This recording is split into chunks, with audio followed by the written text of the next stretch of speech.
कोलकाता से इस वक्त एक बहुत बड़ी खबर आ रही है, जहां ममता बनर्जी की कल जो चोट लगी उसको लेकर बड़ा खुलासा हुआ है। ममता बनर्जी की चोट को लेकर दरअसल अस्पताल का बड़ा बयान सामने आया है। ममता बनर्जी को पीछे से धक्का दिया गया। एसएसकेएम अस्पताल के डायरेक्टर का बयान आया है। ममता के सिर में लगी है चोट, माथे पर 3 टाँके आए हैं। करीब 2.5 घंटे तक अस्पताल में एडमिट रही सीएम ममता बनर्जी, लेकिन अस्पताल का एक बहुत बड़ा बयान सामने आ गया, जिसको लेकर आशंकाएं बढ़ गई हैं। ममता बनर्जी की चोट को लेकर अस्पताल का बयान आया है कि ममता बनर्जी को पीछे से धक्का दिया गया और उसके बाद वो चोटिल हो गई।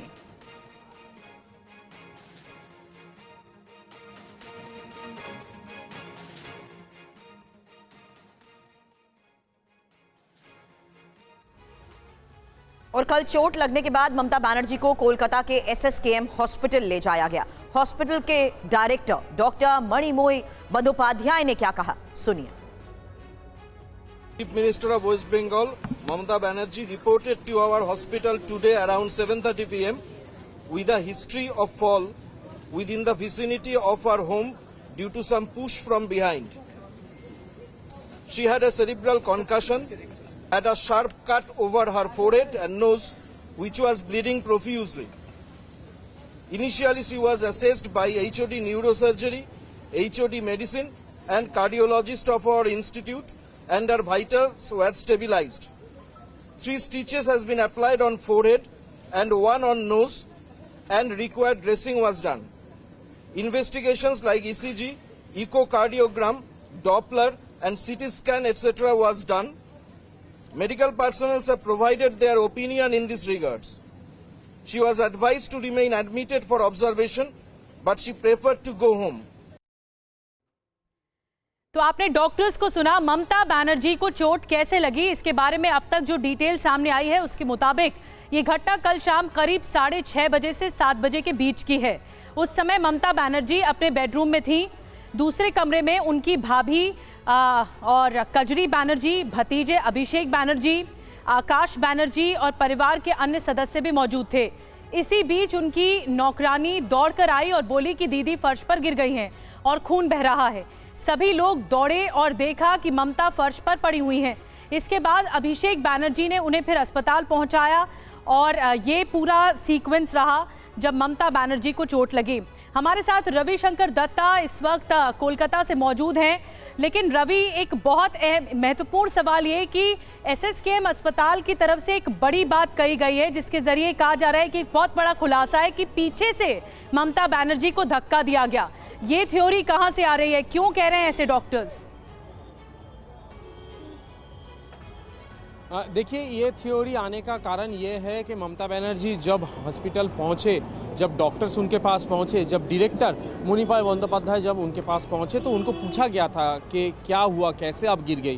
तो ममता बनर्जी ने वहां पे कहा था कि लगा के पीछे से कोई धक्का दिया है। उसी स्टेटमेंट के आधार पे हॉस्पिटल की तरफ से ये कहा गया कि ममता बनर्जी को पीछे से कोई धक्का दिया था। बाद में सीएम हाउस और हॉस्पिटल की तरफ से ये कहा गया कि ममता बनर्जी को लगा था उनको पीछे से कोई धक्का दिया है, लेकिन आखिरकार ऐसा कुछ हुआ कि नहीं हुआ, इसके बारे में कोई तुष्टिकरण अभी तक नहीं हुआ है।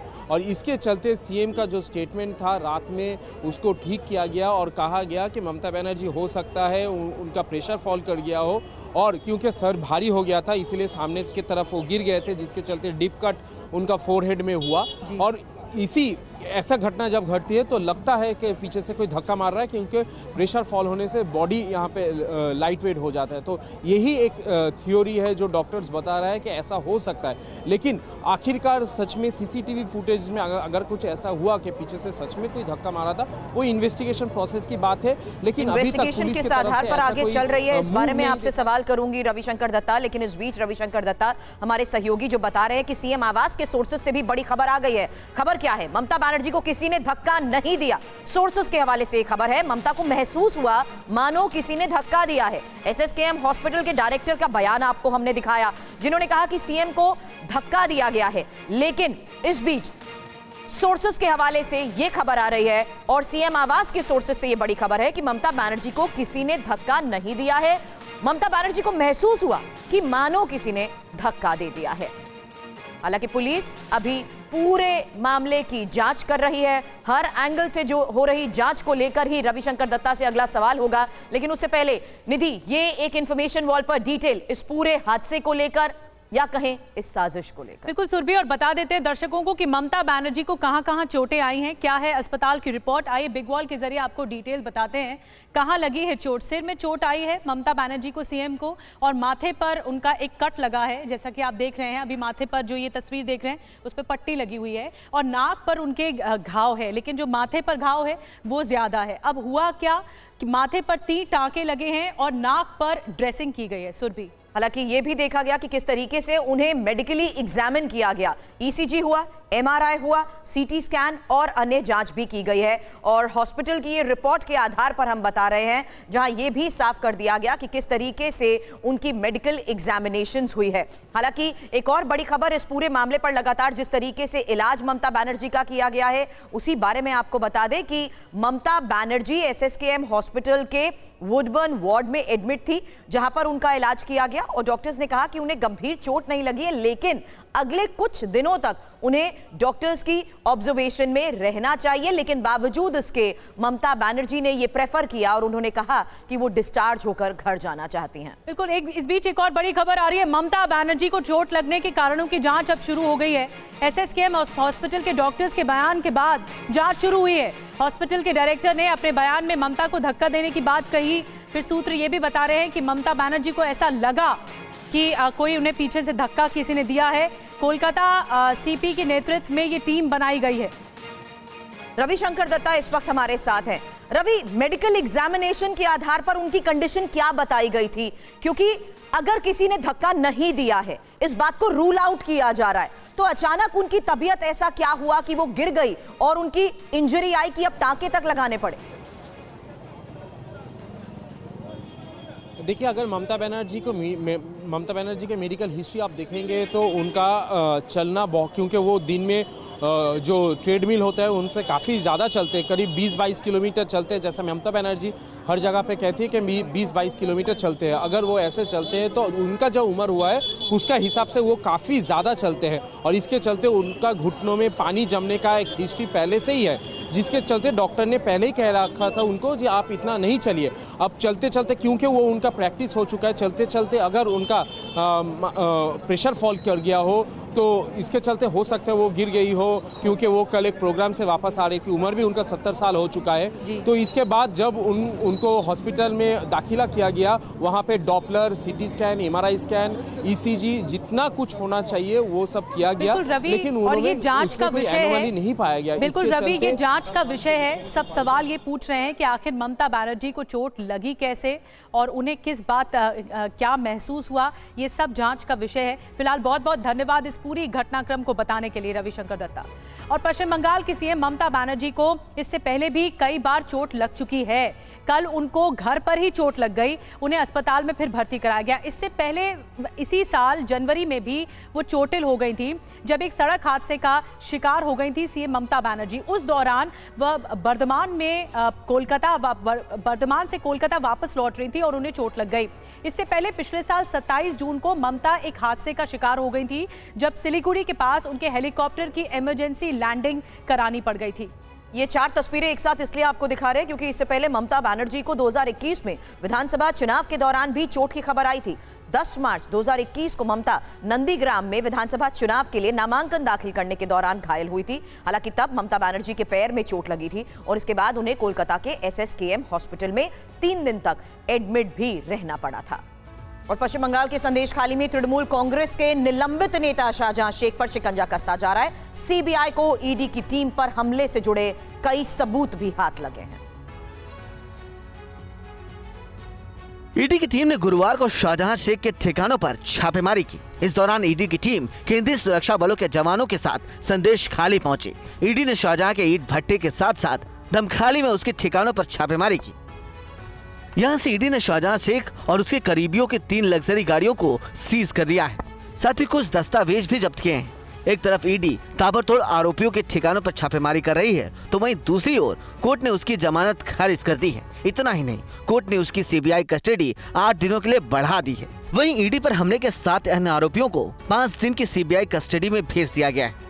गिरफ्तार निलंबित टीएमसी नेता शाहजहां शेख को गुरुवार को कोर्ट में पेश किया गया था। दरअसल पश्चिम बंगाल के उत्तर 24 परगना जिले के संदेश खाली में 5 जनवरी को ईडी की टीम पर हमला किया गया था। इस हमले के पीछे मास्टरमाइंड शाहजहां शेख को बताया गया था। इसको लेकर जांच एजेंसियां सबूत जुटाने में जुटी हैं। शाहजहां शेख के खिलाफ सीबीआई भी जांच कर रही है।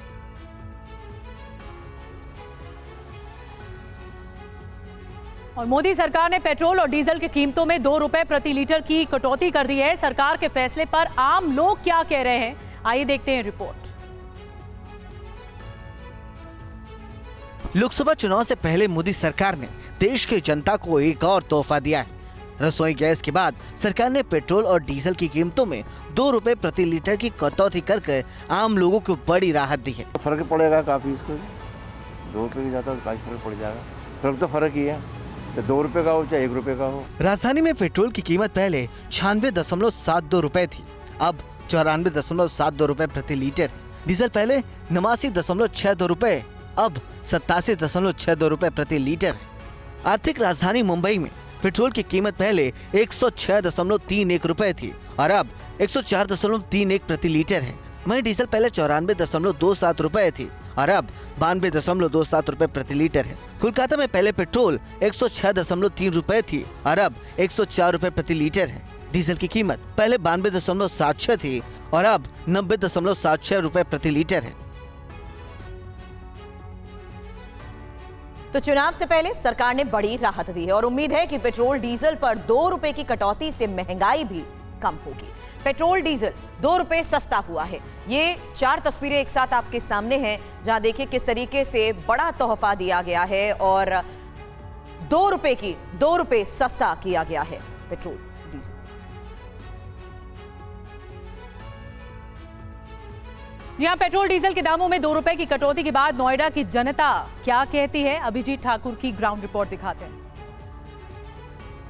डीजल और पेट्रोल के बढ़ते कीमतों की खबरें आपने लगातार देखी होंगी, लेकिन इस बार खबर है डीजल और पेट्रोल की कीमतों में कटौती की। जी हां, केंद्र सरकार ने 2 रुपए कम किए हैं डीजल और पेट्रोल दोनों की कीमतों पर और इस बात से उपभोक्ता में खुशी की एक लहर देखी जा रही है और लोग जगह जगह डीजल पेट्रोल लेने जा रहे हैं और 2 रुपए की कमी को वो एक बड़ी राहत की तौर पर देख रहे हैं। जो लोग रोजमर्रा की जिंदगी में मोटरसाइकिल, कार या अपने वाहन से अपने काम के लिए जाते हैं या उसको चलाते हैं। इस वक्त हम नोएडा के एक पेट्रोल पंप पर मौजूद हैं और यहाँ पर डीजल और पेट्रोल का क्या रेट है सबसे पहले वो जान लेते हैं। कल तक जो रेट यहाँ पर पेट्रोल का 103 रुपए 41 पैसे होता था, वो आज आप देख लीजिए कि 101 रुपए 41 पैसे हो गया है 2 रुपए की कटौती के बाद।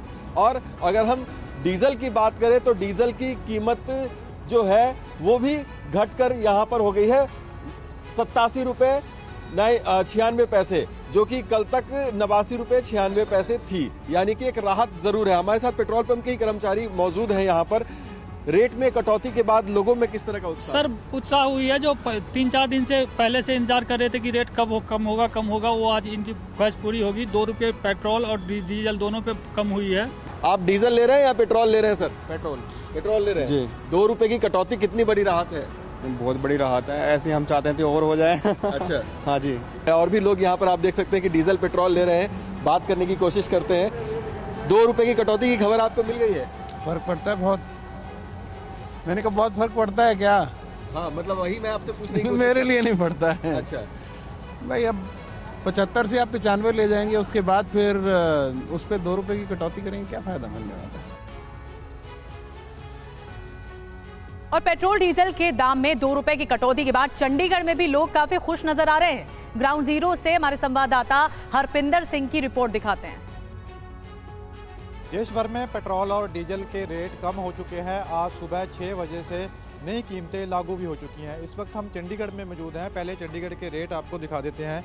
आप देख सकते हैं कि डीजल का रेट है जो 82 रुपये 38 पैसे अब हो चुका है, जो पहले 84 रुपये और 38 पैसे हुआ करता था। और इसी के साथ आप पेट्रोल की कीमत अब अगर नई कीमतें देखें तो 94 रुपये 22 पैसे अब कीमत हो चुकी है, जो कि पहले 96 रुपये 22 पैसे हुआ करती थी।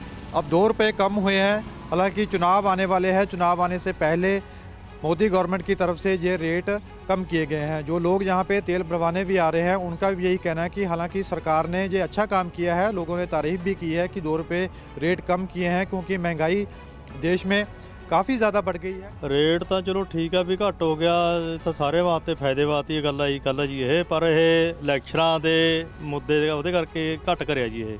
सर इलेक्शन पास आ रहा है, कुछ मोदी सरकार की जो नीतियां हैं उसकी वजह से सिलेंडर भी सस्ता हुआ है और पेट्रोल डीजल भी सस्ता हुआ है, जो आम पब्लिक को उसका। राजस्थान में पेट्रोल डीजल के दाम सबसे ज्यादा कम हुए हैं और केंद्र सरकार ने पेट्रोल डीजल पर 2 रुपए कम किए हैं। वहीं राजस्थान सरकार ने पेट्रोल डीजल पर वैट की दरों में 2% की कमी की है। ये एक बड़ी सौगात है जो केंद्र सरकार ने दी है पूरे देश को। 2 रुपये पेट्रोल और डीजल पे जो रेट कम किए। मैं इस वक्त राजधानी जयपुर के पेट्रोल पंप पे खड़ा हूँ। आप देख सकते हैं कि जो रेट है 90 रुपये 36 पैसे हो चुकी है, यानी कि राजस्थान में जो रेट है केंद्र सरकार के 2 रुपये घटाने के बाद राज्य सरकार ने 2% जो वैट है उसको भी घटाया था। लोग यहाँ पर आ रहे हैं, उससे जो रेट है अब पेट्रोल पे 3 रुपये 60 पैसे और डीजल पे 3 रुपये 40 पैसे राजस्थान में कम होती नज़र आ रही है। ये रेट कम हुई है। क्या कहना है आपको, पेट्रोल डलवा रहे हैं, कितना जो है फ़ायदा मिल रहा है, अब इससे कितना जो है राहत मिलेगी? अब इतने ज़्यादा कुछ राहत नहीं मिलेगी, गवर्नमेंट ने लागू किया है अच्छी बात, लेकिन जो इलेक्शन आ रहे हैं अभी लोकसभा चुनाव के, इसलिए वेट घटाया, फिर बाद में वो ही वेट बढ़ा देंगे।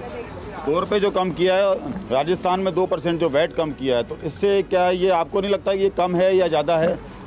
कम किया है, लगता है कम किया है, लेकिन बट अभी जो इलेक्शन होंगे लोकसभा, उसके बाद इसको बढ़ा दिया जाएगा। यानी कि लोगों का ये कहना है कि इलेक्शन की वजह से रेट कम किए, हालांकि राहत ज़्यादा नहीं मिलेगी। आपका क्या कहना है, कितनी राहत मिलेगी इससे? 200-300 रुपये की राहत मिलेगी। तो 300 रुपये मतलब एक दिन में? हाँ, एक दिन में 200-300 रुपये की राहत मिलेगी, तो उससे कभी जो है फ़र्क नहीं पड़ेगा? फर्क तो पड़ेगा। तो 200-300 रुपये की राहत मिलने की बात कही जा रही है। और आप ये देख सकते हैं पेट्रोल की रेट है वो 104 रुपये 88 पैसे हो गई, यानी कि 3 रुपये 60 पैसे कम करने के बाद में ये पेट्रोल की रेट है राजस्थान में। राजस्थान की सरकार ने 2% का जो ये वैट कम किया था और उसके साथ साथ में केंद्र सरकार ने 2 रुपये कम किए थे, उससे जो है केंद्र और राज्य सरकार को मिलाकर राजस्थान में 3 रुपये 60 पैसे और पेट्रोल में जो है 3 रुपये 60 पैसे की जो है राहत मिली है और उसके साथ साथ में 3 रुपये 40 पैसे डीजल में राहत मिली है। और पेट्रोल डीजल की दरों में 2 रुपए की कमी के बाद मुंबई की जनता की तरफ से क्या कहा जा रहा है, सुनिए। इलेक्शन आ गया इसलिए ये एक कट हुआ है। अभी देखते हैं अगर ये ऐसे मतलब अगर डिडक्शन हो, क्योंकि महंगाई भी बहुत बढ़ चुकी है, तो मतलब होना चाहिए, मतलब कम होना चाहिए, बहुत अच्छी बात है। पर इलेक्शन है इसलिए हुआ है। अभी आगे जाके अगर मतलब इलेक्शन खत्म हो गया तो ये चीज़ बढ़ नहीं जानी चाहिए। बढ़ाते वक्त 10 रुपये 20 रुपये बढ़ाते हो, कम करते वक्त 2 रुपये से क्या होता है? हाँ, कम करते वक्त भी ऐसा ही कुछ कम करो। और इस वक्त एक बड़ी खबर आपको बता दें, 2 नए चुनाव आयुक्त आज अपना पदभार संभालेंगे। सुखबीर संधू, ज्ञानेश कुमार संभालेंगे अपना पदभार। कल 2 नए चुनाव आयुक्त का नाम सामने आ गया है। सुखबीर संधू और ज्ञानेश कुमार आज अपना पद संभालेंगे और संभवतः आज ऐलान भी हो सकता है तारीखों का, लोकसभा चुनाव की तारीखों का।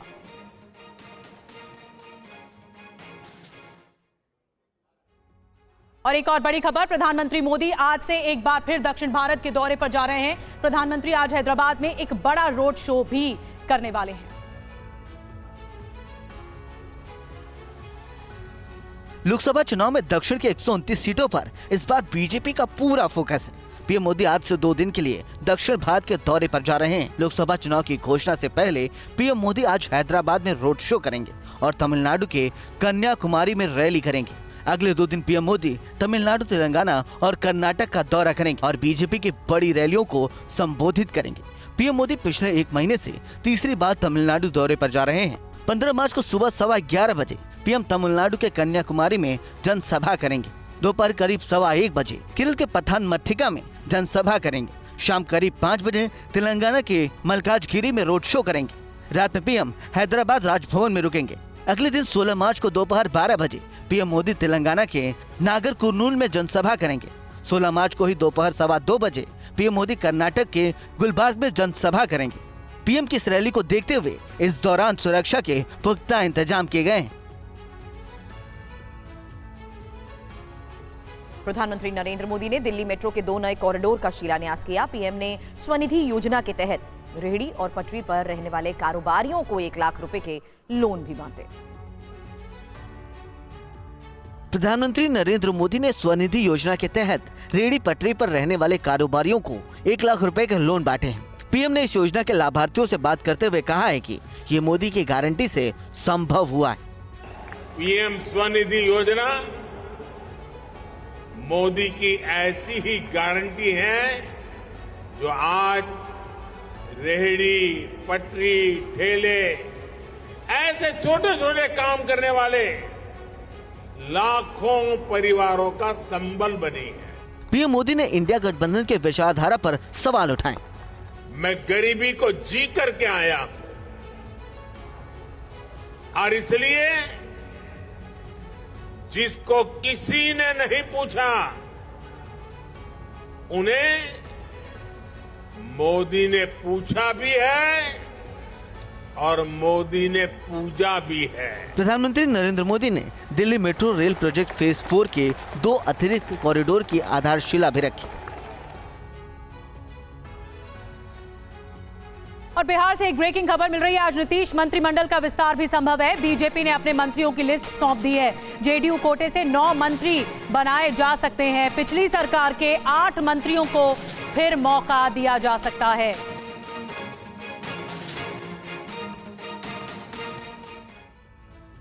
और बीजेपी ने कल देर रात मुख्यमंत्री नीतीश कुमार को अपने कोटे से बनाए जाने वाले मंत्रियों की लिस्ट सौंप दी। जेडीयू से बनाए जाने वाले मंत्रियों की लिस्ट पहले से तैयार है। देखते हैं रिपोर्ट। एलजेपी के चिराग पासवान गुट के साथ जारी गतिरोध खत्म होते ही एनडीए में सीट शेयरिंग फॉर्मूले पर भी मोहर लग गई है। सूत्रों के मुताबिक बिहार की 40 सीटों में कितनी और किन सीटों पर एनडीए के किस दल के प्रत्याशी लोकसभा चुनाव में लड़ेंगे, इसकी औपचारिक घोषणा आज हो सकती है। हालांकि एनडीए की सीट बंटवारे की घोषणा और बिहार कैबिनेट विस्तार को लेकर बिहार के मुख्यमंत्री नीतीश कुमार ने कहा है कि सब जल्द हो जाएगा।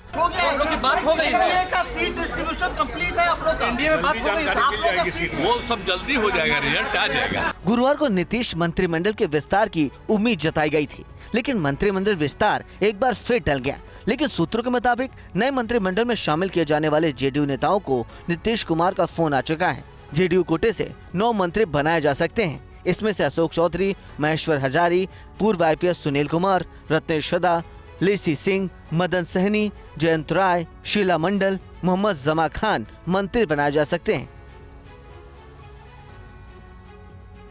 हरियाणा में मुख्यमंत्री नायब सिंह सैनी के मंत्रिमंडल का विस्तार भी जल्द हो सकता है और मंत्रिमंडल विस्तार में निर्दलीय विधायक भी मंत्री बन सकते हैं। दूसरी तरफ बीजेपी कद्दावर नेता अनिल विज को मनाने में जुटी हुई है।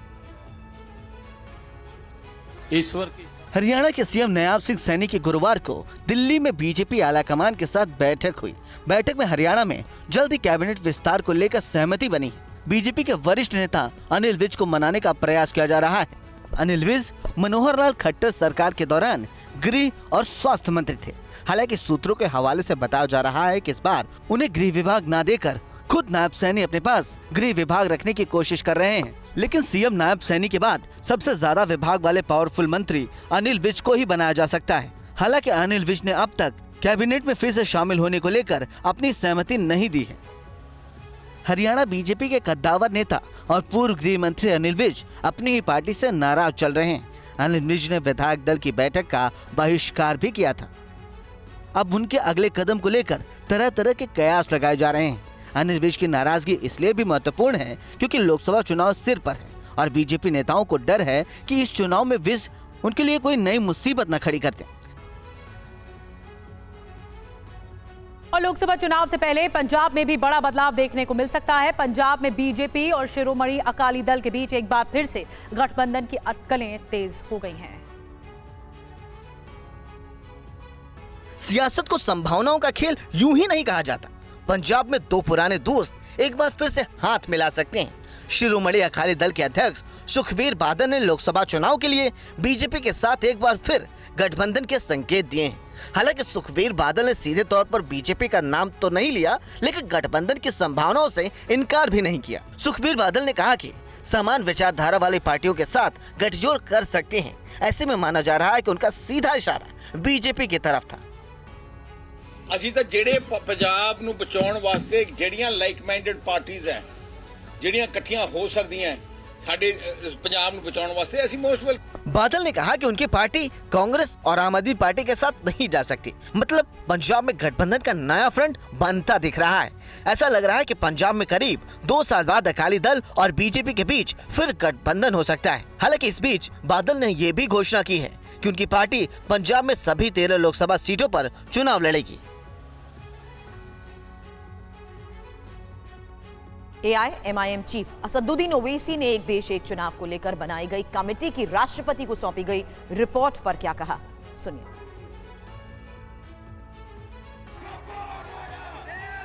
वन नेशन वन इलेक्शन की सिफारिश पर AIMIM के अध्यक्ष असदुद्दीन ओवैसी ने सवाल उठाए। ओवैसी ने कहा है कि वन नेशन वन इलेक्शन ताबूत में आखिरी कील साबित होगी। ओवैसी ने कहा कि इसे लागू होने के बाद भारत वन पार्टी स्टेट में बदल जाएगा। ओवैसी ने विरोध जताते हुए अपने सोशल मीडिया प्लेटफॉर्म एक्स पर लिखा कि बार बार चुनाव होने से सरकारें तनाव में रहती हैं। वन नेशन वन इलेक्शन के साथ कई संवैधानिक मुद्दे हैं, लेकिन सबसे बुरी बात यह है कि सरकारों को अब 5 साल तक लोगों के गुस्से की चिंता नहीं करनी पड़ेगी। ये भारतीय संसाधन के ताबूत में आखिरी कील होगी। ये भारत को वन पार्टी स्टेट में बदल देगा। दरअसल पूर्व राष्ट्रपति रामनाथ कोविंद की अध्यक्षता में वन नेशन वन इलेक्शन पर बनी कमेटी ने गुरुवार को अपनी सिफारिश राष्ट्रपति द्रौपदी मुर्मू को सौंप दी है। देश में एक साथ चुनाव कराने पर 47 राजनीतिक दलों ने अपनी राय रामनाथ कोविंद के नेतृत्व वाले पैनल को सौंपी है। 32 पार्टियों ने देश में एक साथ चुनाव कराए जाने का समर्थन किया है, जबकि 15 दलों ने इसका विरोध किया है। और कांग्रेस नेता दिग्विजय सिंह ने ईवीएम पर सवाल उठाते हुए बैलेट पेपर से चुनाव कराने की चुनौती दी है। साथ ही उन्होंने चुनाव आयुक्तों की नियुक्ति पर क्या कुछ कहा है, देखते हैं उनकी खास बातचीत। माननीय प्रधानमंत्री जी और गृह मंत्री जी इतने क्यों चिंतित हैं? क्यों इस तरह का ये व्यवहार कर रहे हैं? अरे भाई, एक व्यक्ति हमारे ही ले लेते विपक्ष का, एक आपका हो जाता, हम निष्पक्षता से स्वागत कर लेते, लेकिन दोनों आपके ही होंगे। पहले जो चेयरमैन साहब है वो आपके, तो फिर आप इतने नर्वस क्यों हैं? आप तो इतने लोकप्रिय व्यक्ति हैं कि विश्व में आपसे ज्यादा कोई लोकप्रिय व्यक्ति नहीं है। तो वैसे ही आपको क्या फर्क पड़ेगा? बैलेट पेपर चुनाव करा लीजिए। एक और सवाल है, सीए को लेकर गृह मंत्री ने आज कहा कि कांग्रेस बताए कि कहां पर गलत है ये, क्योंकि हमारा ये कहना है कि ये देश हित में है और किसी को इससे डरने की जरूरत नहीं है। हमको डर की बात नहीं है, हमारा कहना इसकी जरूरत क्या थी? आप 2014 के पहले के बारे में बात कर रहे हैं और आप 2019 में ये कानून लाए, तो आप 2014 से 2019 तक आपको किसने रोका नागरिकता देने के लिए? एसबीआई से मिले इलेक्टोरल बॉन्ड का डेटा चुनाव आयोग ने अपनी वेबसाइट पर अपलोड कर दिया है। ये डेटा 12 अप्रैल 2019 से लेकर 24 जनवरी 2024 तक का है। आज चुनाव आयोग की याचिका पर सुप्रीम कोर्ट में सुनवाई होगी। चुनाव आयोग ने स्टेट बैंक ऑफ इंडिया से मिले इलेक्टोरल बॉन्ड का जो डाटा डाला है, उसमें बीजेपी के अलावा कांग्रेस, टीएमसी, डीएमके समेत कई पार्टियों को मिले चुनावी चंदे का ब्यौरा दिया गया है। चुनाव आयोग ने सुप्रीम कोर्ट में दिए गए डेडलाइन से एक दिन पहले यानी 14 मार्च को ही एसबीआई से मिले डाटा को वेबसाइट पर अपलोड कर दिया है। एसबीआई ने सुप्रीम कोर्ट के आदेश पर 12 मार्च को चुनाव आयोग के चंदे का डाटा मुहैया कराया था। सुप्रीम कोर्ट ने चुनाव आयोग को कल 15 मार्च तक का समय दिया था। इस डेटा में किस पार्टी को कितना चंदा मिला, इसकी जानकारी दी गई। इस डेटा के मुताबिक 200 से ज्यादा करोड़ों के बॉन्ड मिले हैं। बीजेपी को अलग अलग समय पर 1 लाख से लेकर 1 करोड़ तक का चुनावी बॉन्ड मिला है। इसी तरह कांग्रेस पार्टी को भी अलग अलग समय पर 1 लाख रुपए से लेकर 10 लाख और 1 करोड़ तक का चंदा दिया गया है। इस तरह टीएमसी और दूसरी पार्टियों को मिले चंदे का भी ब्यौरा दिया गया है। इस बीच चुनाव आयोग ने चंदा देने वाले और भुनाने वाले राजनीतिक दल के बॉन्ड नंबर में मिलान के आदेश में अवधि बढ़ाने की मांग सुप्रीम कोर्ट से की है। चुनाव आयोग की इस अर्जी पर सुप्रीम कोर्ट की संविधान पीठ आज इस पर सुनवाई करेगा।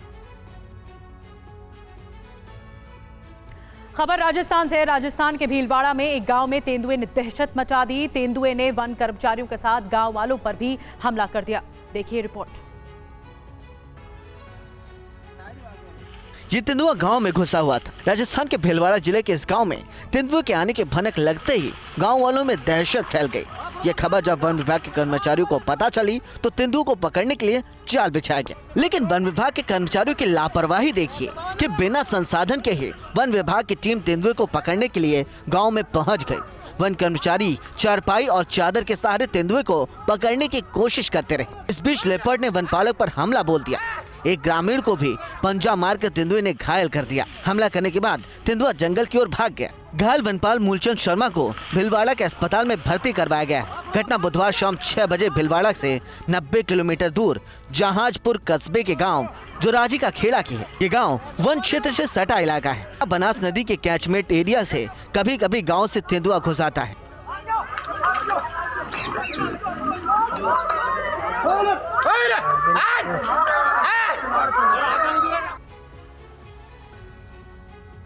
यूपी के एसएफआई में मेडिकल छात्रा की हत्या को लेकर बड़ी खबर है, जहां बता दें हत्या कर सड़क किनारे लाश को फेंक दिया गया। इस बीच पुलिस ने आरोपी को भी गिरफ्तार कर लिया है।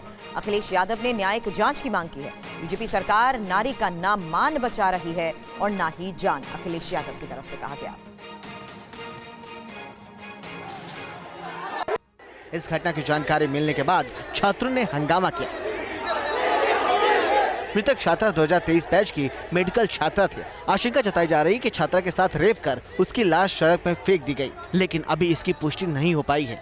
छात्रा का शव कल देर रात वैदपुरा इलाके में सुनई पुल के पास बरामद हुई। मृतका दोपहर में अपना फोन सहेली को देकर कहीं चली गई थी और देर शाम उसका शव बरामद हुआ। उसकी डेड बॉडी ये मदर डेयरी के पास रोड पर मिली है और वहाँ पर कोई खून का निशान नहीं है। हाँ, डेड बॉडी उसकी मिली है। ऐसा लगता है कि कोई गाड़ी से लाके उसको डंप कर दिया है या किसी चीज से लाके डंप कर दिया गया है। बाकी जितनी भी फुटेज हैं, जितनी भी चीजें हम देखी जा रही हैं, और किसी से सहेली ने भी बताया कि उसका किसी से कोई अफेयर चल रहा था जिससे आज झगड़ा वगैरह भी हुआ था, ऐसा बताया जाता है। जल्दी ही हम इस घटना का खुलासा कर देंगे, क्या तथ्य हैं, क्या सामने, क्या वास्तविकता उसके साथ क्या घटना हुई है। फिलहाल पुलिस इस मामले की हर पहलू से जांच कर रही है। पुलिस का दावा है कि बहुत जल्द इसका खुलासा करेगी।